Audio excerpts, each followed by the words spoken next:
Hey guys, so initial impressions of the car tonight. Again, this is the Kia Stinger GT shop car for Tork Motorsports. We've got our front mount intercooler, muffler deletes, secondary cat deletes, and our super shorty intakes on it. This is, we also have our tune. So right now we're just calling it a developmental tune. It's running about 18 PSI. Not gonna give it a staged tune at this time, simply because we're still in the stages of testing. As a lot of you have seen in my video of the car on the dyno, we made 435 horsepower and 450 foot-pounds of torque with this exact same setup. Now, we've got the HKS 40 spark plugs in there also. I forgot to mention that. One of the key things I want to mention is how the car is responding versus the box.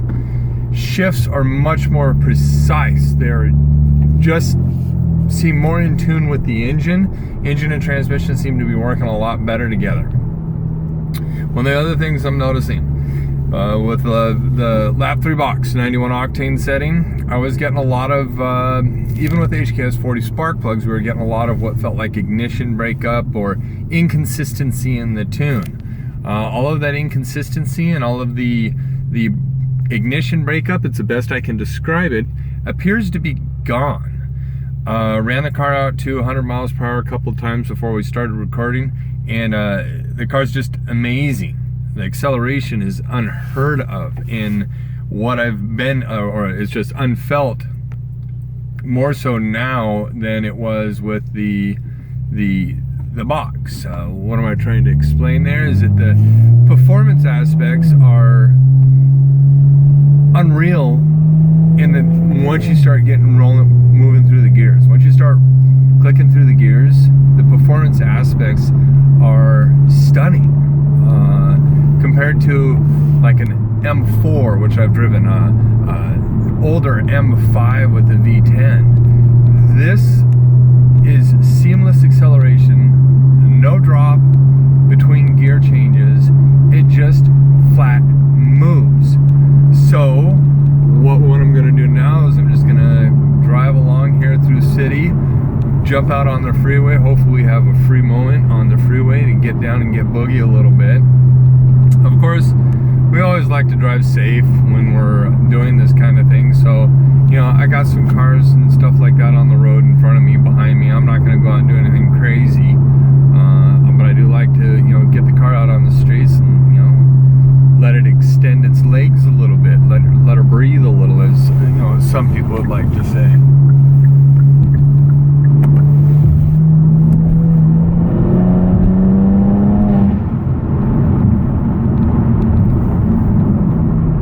Now, something I want to point out too is the car low in the RPMs. You can have her lug down a little bit, roll into the gas, and it just pulls. I mean, just no hesitation. Just comes up on boost, rolls right through. So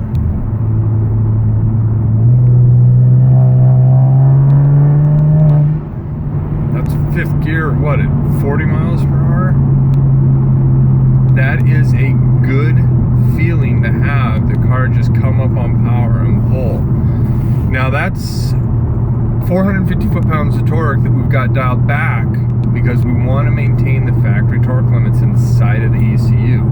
Now a lot of people, some people asked, not a lot, but some asked about why are we keeping the torque limits in place? We're keeping the torque limits in place because we're not 100% sure what the transmission, driveline, you know, all of the associated drivetrain can take. Now the transmission we know has been rated to 1,000 plus Newton meters, which is roughly around 800 foot-pounds of torque.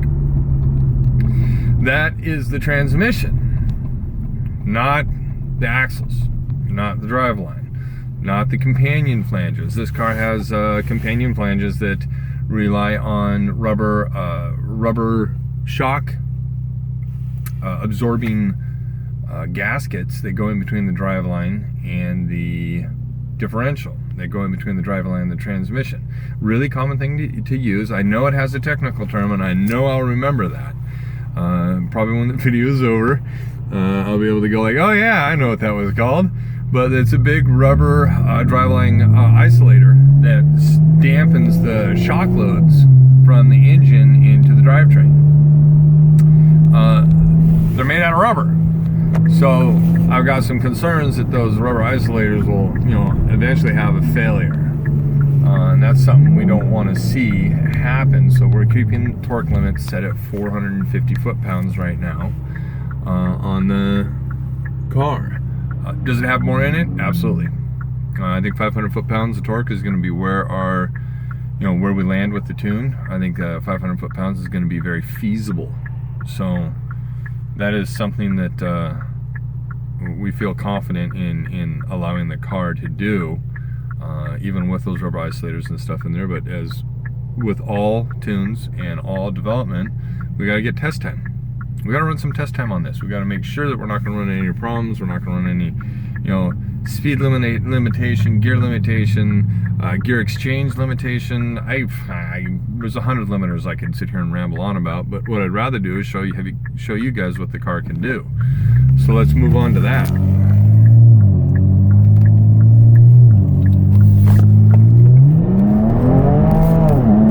Second gear wheel spin. Look crazy in third. Getting on the freeway.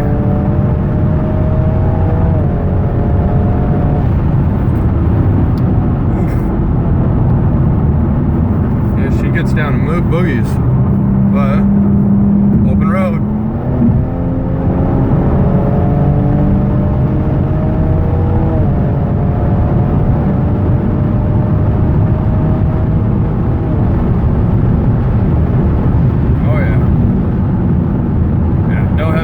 No breakup, absolutely nothing. This car flat gets. I'll have to watch a video when I get back, but yeah, I want to say it was somewhere around like 120, 140. This thing just flat gets in boogies. So got the tires a little bit warm. Let's try launch control. Haven't tried launch control with the new tune yet. Getting on the freeway, we had the tires break loose a little bit second and third, which is a little bit exciting. So up here, we're on the overpass. There's absolutely nobody except one random car driving by. So I'll be able to pull out and we'll be able to test the launch control on.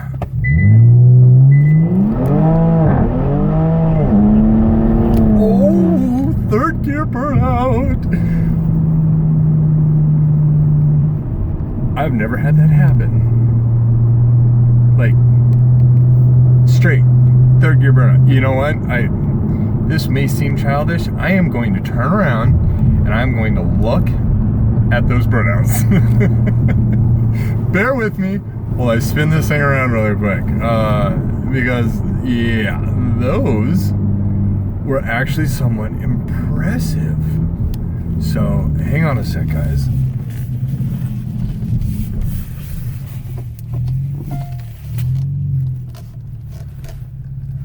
Okay.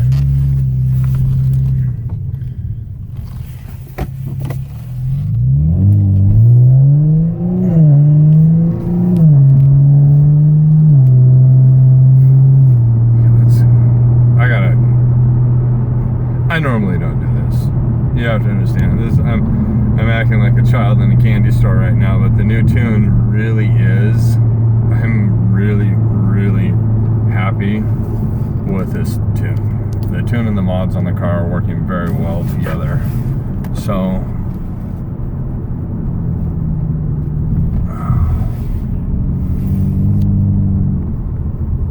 oh yeah. Those would be a decent set of black marks. One more turn around. I'm gonna flip the high beams on for you guys. Okay, so what do we got here? Right there is where they start.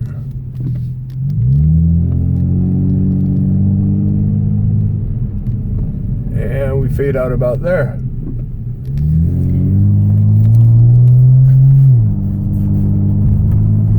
That's a burnout all the way across the bridge. And I'm not sure if you guys noticed, the car did get sideways when it made its third gear change. First, second, and third gear. We've never had the car spin through third gear, and especially after running the car really hard on the freeway like we just did, I think that's a testament to the tune.